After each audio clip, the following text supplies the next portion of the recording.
not married and they're doing this incredible. Well, there's a myriad of things. I think, first of all, we have to go back to writer. You are very well known for teaching skills. Your students speak a whole lot about you. Miss Nigeria competition. I said, let's pick them up. Let's take them back to Nigeria and let's teach them a different kind of job.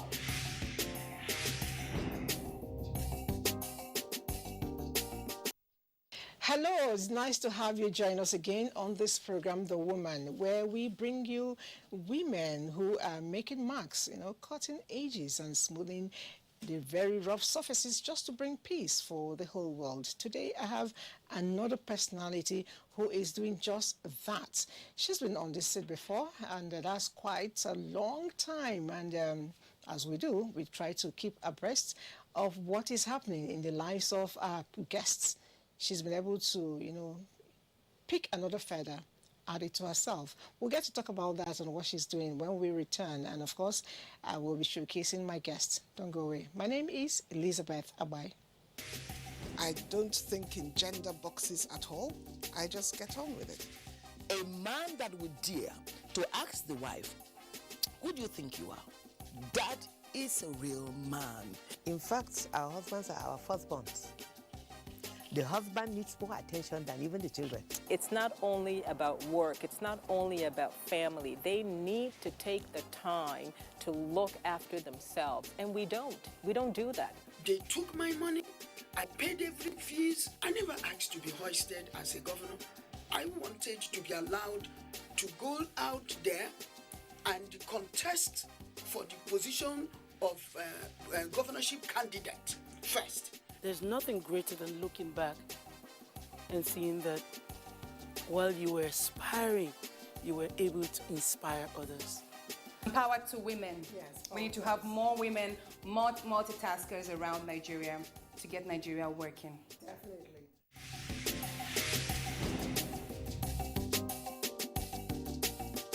So my guest today is one woman who is cutting corners, sharpening edges, rough surfaces in areas of health and even beyond that. She is Dr. Salma Ibrahim Anas.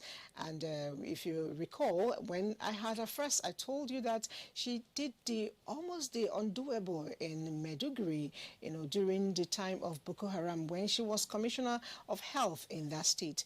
She, as well, today has moved on and done so much, still doing so much for women and children. We'll get to talk all about that, but let me quickly say welcome to the studio. Thank you very much, Elizabeth. And I must say thank you for coming, because I know your time is really tight, but once it has to do with women, I notice you never say no. Thank you for that. Thank you. It's a pleasure having you. Thank you. Somebody was asking me when I was talking behind the camera what you did in Borno State.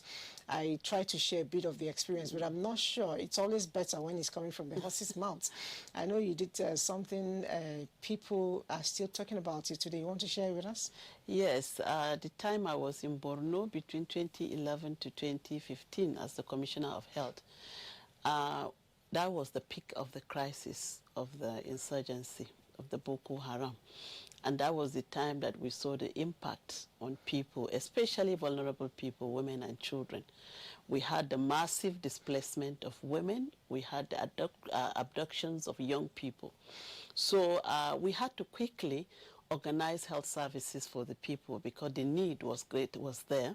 So we had to set up what we call the integrated health services within the internally displaced camps so that people have access to healthcare services, because when such disruptions happen, health is impacted the most.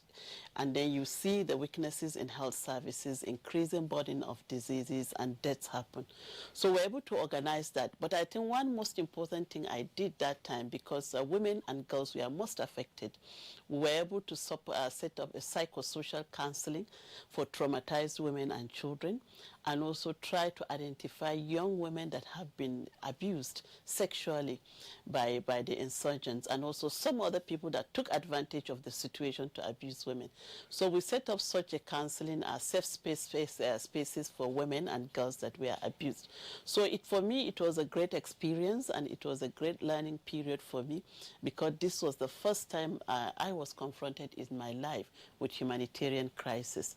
And that made me to develop a lot of interest in it. And coming back to the Ministry of Health, I used those lessons learned and experiences to set up the very first humanitarian health sector response crisis desk within the ministry. And that has come to stay in the Ministry of Health. I'm glad because your name resounds when it comes to public health, and the much you were able to do there. But I keep wondering, was she not scared? I mean, people who are there at the forefront, your life is at risk, but you were not bothered. You were still doing that. Was there any time you nearly gave up? Well, to be honest with you, Elizabeth, I wasn't scared. Maybe I was so subsumed in the problems at hand as of that time. I remember you would just see massive number of people displaced and just coming to the city of Maiduguri. And then at that time, even there was no barrier. We're traveling even to communities to see facilities that were burnt down by the insurgents, and immediately to see how we can reactivate and create a substitute services for them.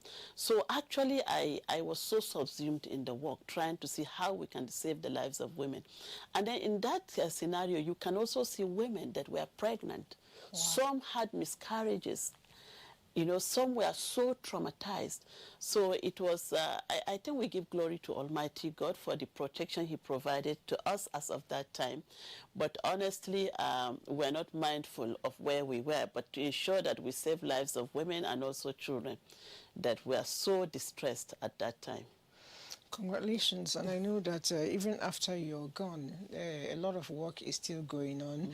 And I know you're also still pushing for the health of the people of Maiduguri and indeed the whole Nigeria. And I'm speaking about Nigeria. Yes. You are at the moment championing a cause for women. And I was in a presentation that you made, and I recall telling myself, Elizabeth, you need to get upgraded.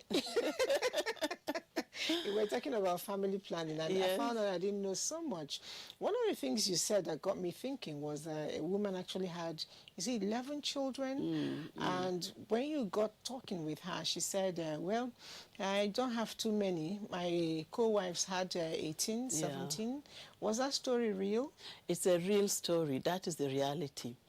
And then I would, before even sharing that experience, I would tell you that the average number of fertility rate for women in Nigeria as of the National Health Demographic Survey that was done in 2018 still stands at 5.3. It means a woman have a chances of reproducing 5.3 children in her lifetime of reproduction. But this is even the national average. So, but it varies from state to state and region to region. You go to some states and communities, you find a woman can have 15 to 16 children in her lifetime. So that example that I shared, that experience is a reality. I saw it at one of the northern states in Nigeria, where on the average, I visited a home, and I found that the minimum was 11 per woman. A lot of them have between 15 to 16 and 17. But this is a huge risk. It's a huge risk to the women because lives will be lost in most cases. Any pregnancy that goes beyond 4 is a risky pregnancy. Anybody that has more than 4 children, so more than 4 pregnancies, let me put it that way. More than 4 full-term pregnancies. So even if I have pregnancy 6 times, but maybe miscarriage or one thing or the other, I ended up with 2. The 7th one will still be a risk? It's a very risky pregnancy, but I would say 4 full-term pregnancies is a risky pregnancy because the uterus, that is the human body, the uterus, is designed in a way, research has shown that to cater for 4 pregnancies. I always give an example and say that the uterus is like a balloon. When you blow it, once, twice, 3 times, it loses its elasticity and becomes flaccid with time. So it's the same thing with the uterus. It carries the baby full time, and then twice, 3 times, 4 times. At the time of 4, it loses its elasticity and becomes flaccid. And then this is an organ that can bleed. So anything can happen at that point.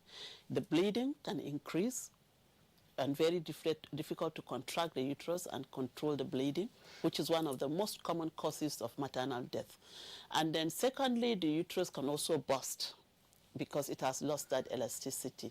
So this is one of the causes of maternal death. But then if you look at it also, when pregnancies are too many, you know, and then too frequent, we've talked about the too many, when they are too frequent, less than 2 years interval. Okay, I was going to just ask it also adds a lot of stress to the uterus, and it goes back to the same, affecting the physiology of the uterus. So these people that do, let me just hurry up and get it done. Yeah, it's a big mistake. Okay. You know, it's medically wrong.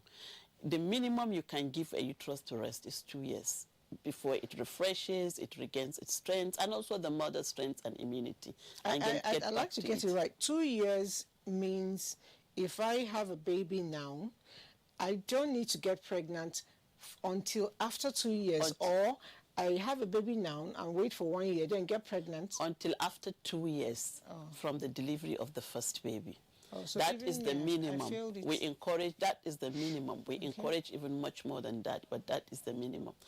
And then when the pregnancies, you know, not that they are too close, when the age of the mother, she's too young, it's also dangerous to the mother, because that is the time that the girl is growing. She's becoming matured. The organs are growing.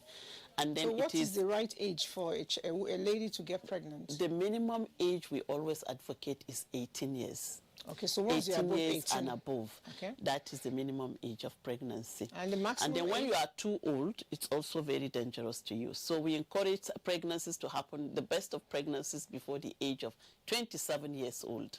Wow. Yes. Wow. So anything outside that, it becomes what we call the risky pregnancies. Some of us are getting married at 27.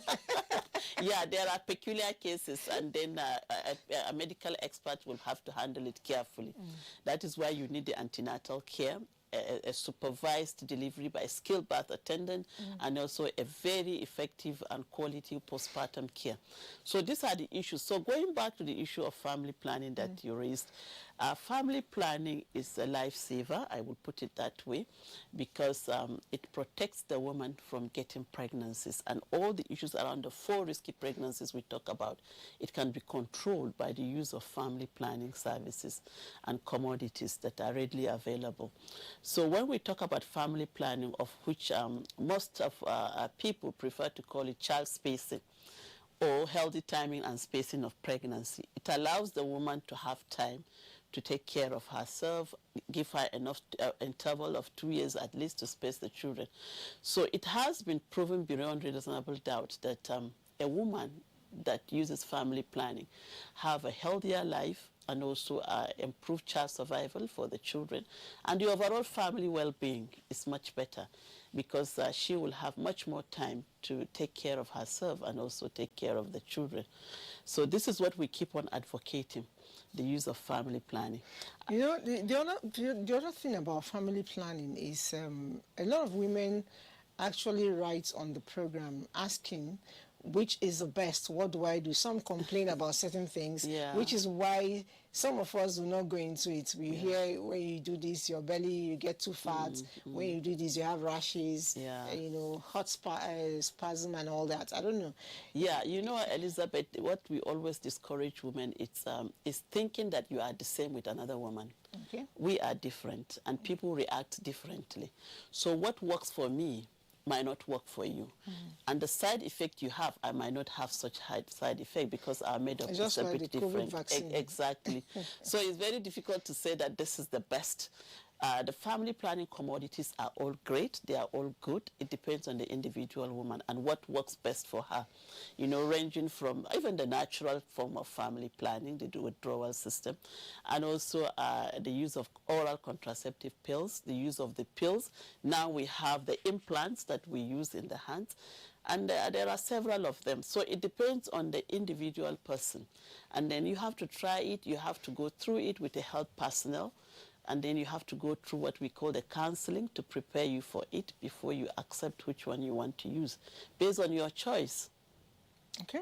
Now, I'm supposed to be talking about you, but we're turning technical. But I'm sure a lot of women will be happy for this, because it's a question we have always asked ourselves, you know, behind the camera. I would like to know, a lot of times you go to the family planning center, I was told they ask you to come in with your partner. Now, I know that in all of this, apart from the economic effects of having many children, it's a multiple pregnancy as well. It lies more on the woman, where the man does not want to go with you because he wants you to be pregnant, you know, round the clock. Time, yeah. Will the health facility still attend to me alone? Definitely. The health facilities should not discriminate if the woman comes alone. In fact, we're trying to empower women to take decisions on issues that relates to their life in terms of how they want to get pregnancy, the number of pregnancies they want to have, the interval they want to use to space the children. Though we strongly believe, because of our cultural norms and belief, it is a joint responsibility. So in as much as possible, we're empowering women on decision making with respect to family planning. We are also emphasizing on the participation, male participation, especially the partner participation.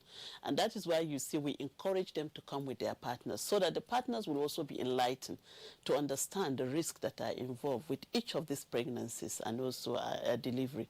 So we try to encourage that, but where it is not happening, we encourage the women to take responsibility for their health. After all, it's about your health. It's about your well-being. You are only a wife when you are alive. Yes. If I may say that. You cease to be a wife when you are no more. And who suffers the most? Your children suffers the most of it. So we encourage women to understand, get their partners involved in the decision making, where you have an extended family system, the mother-in-laws, the grandparents, let them get involved and be enlightened in it.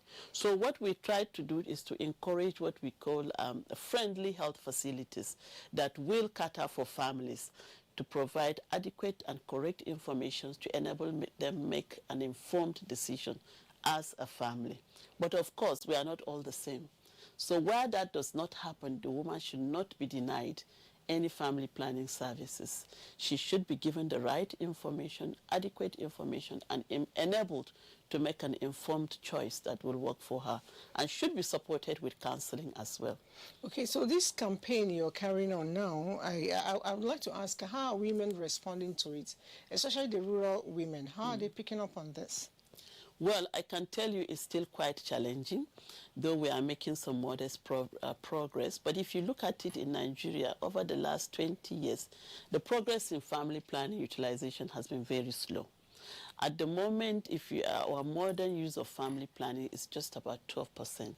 And we are hoping to have achieved 27% by now, according to our Sustainable Development Goals. So, but we are now back on track.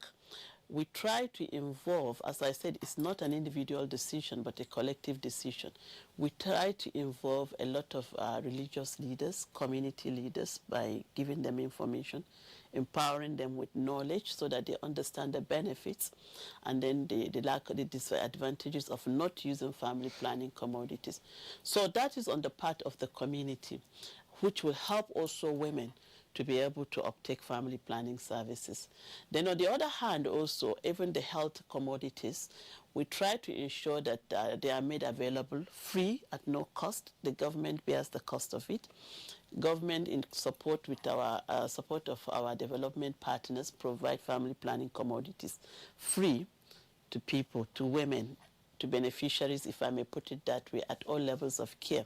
Why is government doing that? Because majority of people that requires family planning, women that are vulnerable, they are poor, yes, they are indigent, they are poor of the poorest, they cannot pay for family planning commodities.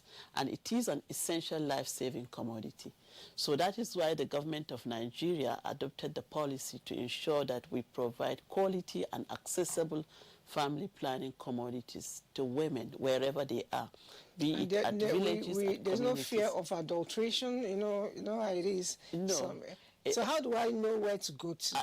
You go to the health facility that is Okay. nearest to you. Okay, the So primary family health planning centers. commodities are available at all the levels of healthcare delivery. At the primary healthcare centers, where a majority will go, and then at the secondary level of care as well as tertiary level of care. We are also partnering with the private health facilities to ensure that they also have access to free family planning commodities. Okay. So, and if you're listening and you're not married, this discussion is not for you. Yes. Here, we preach, abstinence until you say I do to your husband or to your wife. If you're not in that category, it is not for you. But for you, you can actually learn to use it later. I've actually moved a little bit from my usual talk on this set, and that's because this is important to us. A lot of women have been asking, and now you're here. I'm glad we've been able to address it. We'll find time again to speak on it. But I'd like to ask, how have you been able to avert COVID-19 so far? Because I know you never stopped working. Yeah, we have been working around COVID-19, and we give glory to God that the impact is it's a bit minimal compared to some other countries we are seeing.